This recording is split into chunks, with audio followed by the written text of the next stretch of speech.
Welcome to the Inn of Whispers, my friend. My name is Gabriel. Join me as I share a story I heard on my travels. This story is called The Voice at the Lake. The summer John was 14. His parents sent him to Camp Blackwood. It was nestled in the misty mountains of upstate New York. It was a place of towering pines that seemed to swallow sound. The lake was so deep and dark, it looked like a hole punched through the earth. The isolation was absolute. In the early 80s, without a single cell phone, the camp felt like the last outpost. It felt like the wilderness could take over completely. On the final night, the traditional bonfire blazed on the beach. John sat with the others. The firelight painted their faces. At their backs, the world ended in a wall of impenetrable black. The air across the lake was still. A chill seemed to radiate from the water itself.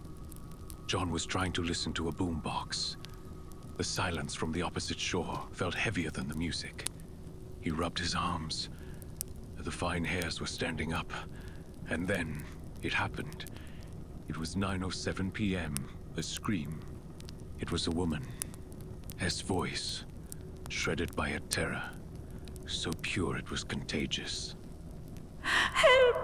Somebody help me! 100 kids fell dead silent. The only sound was the fire, popping. A counselor named Mark whipped his flashlight toward the water. The beam was a frantic yellow eye. It swept across the glassy surface. Nothing, no splashing. No boat. Not even the wake of a diving loon. The void had screamed. It had then swallowed the evidence. Then, the voice came again. This time, it was close enough to feel. It was a wet, guttural plea that seemed to form just feet from the shoreline. Help! Somebody help me! This time, the cry echoed throughout the air, as if it was coming from the surrounding trees, from all directions at once. It was the same words, but the tone was wrong, almost unnatural. It was like a recording played back on a damaged machine.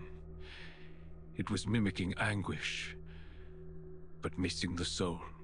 Flashlights stabbed the darkness again. Mark shouted, his own voice cracking. Where are you? We can't see you! The only answer was the gentle lap of water against the sand. The sound now felt mocking. Mark turned to them. His face was pale in the firelight. To your cabins. Now, run. They ran like animals fleeing a forest fire. Their panic was a tangible thing in the cool night air. Staff members stood guard outside the bunks all night. Their own scared faces were pressed against the screens.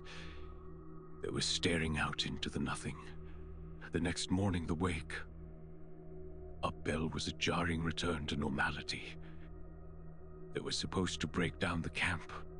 Their counselor, Dave, burst in. He slept. Buses in 20 minutes, pack. We're leaving.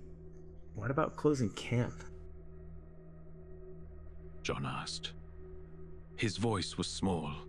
Dave's eyes were hollow. They're waiving the procedures. Just pack. They were gone before lunch. The camp was abandoned behind them like a contaminated site. They reported the incident. Perhaps there really was someone who needed help. Someone drowning in the lake. But the police investigation reported that there were no signs of anyone. There was nothing to explain the unnatural cries they heard that night. Weeks went by. The investigation was officially concluded. Nothing happened, or it was left forgotten. For 40 years, John has searched. He checked archives for drownings.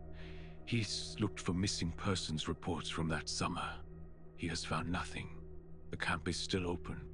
Its online alumni page is a monument to forced cheerfulness. Sometimes, a brave soul will post a question. Who remembers the last night, 1982? The replies are always the same. I was there.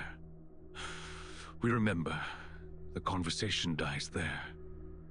It is suffocated by a shared, unspoken dread. John understands the silence now. He finally knows what they all heard in that voice on the lake. Maybe it wasn't a woman drowning. Maybe it was the sound of the lake itself, learning how to scream. The way it got better and clearer the second time. Perhaps it just meant it was getting ready for a real victim. A real victim regardless of the archives he searched for. And if that is true, they were the lucky ones. I hope you enjoyed this story, friend. Please share your thoughts below. Like and subscribe for more stories at WhisperInn. And if you have a chilling story you'd like to share, contact the innkeeper to have it whispered. But until then, safe travels, my friend.